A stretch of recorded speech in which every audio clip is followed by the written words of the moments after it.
So let's tell the listener what happened.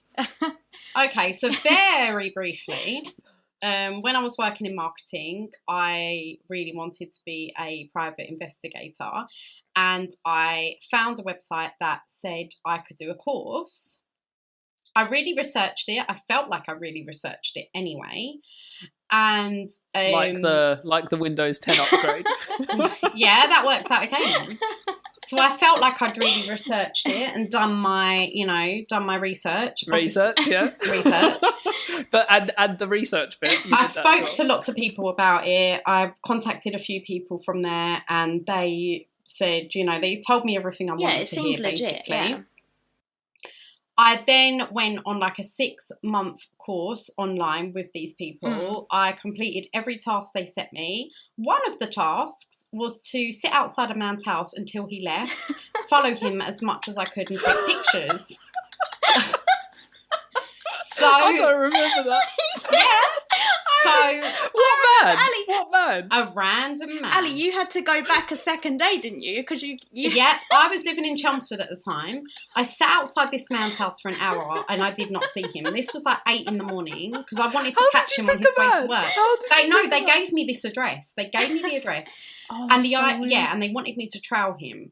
So he didn't come out, and I was like, I'm not waiting all morning. So I went back another morning, and I literally sat out for it was only half an hour, and he came outside his house and got in his car. So I followed him in my car. Oh my goodness. We literally drove like 10 minutes up the road. Then he went through a light, and I had to stop because it was a red light, and I lost him. But I did manage to get a couple pictures of him getting in his car. Do you want to send them to the WhatsApp group now? Or no, I don't have them anymore. I wrote up. Did you get a sketch? No, I wrote up a report. I did everything I needed to do, and the guy at the investigations place was so impressed. He was like, "Wow, like you actually managed to get photos." Da, da, da, da, da. So I did this course over about 6 months. I completed everything. I revised. I felt like I'd learned a lot. And I was like, okay, I've done that. I'll get my certificate soon, but I can't obviously start working there because I still had a full-time job and stuff. So I left it. About a year later, I messaged them and said, I'd really like to get into it soon. They said, yeah, of course. Da, da, da. Anyway, about 2 years ago, I followed up on it, and this was only over the space of about 3 years. But I followed up on it, and I got no answer. Emailed someone else, got no answer. Looked the company up online, and it turns out I had been scammed along with so many other people. By the way, this course had cost me £700.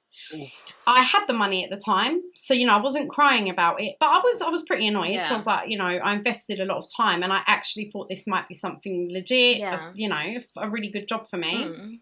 So many people had gone to the police, they'd gone to fraud, they'd contacted citizens everywhere and said, what can we do? Can we get our money back? They were based in Cambridge, so the Cambridge police were looking into it, but they hadn't been able to track the people down. No one got their money back.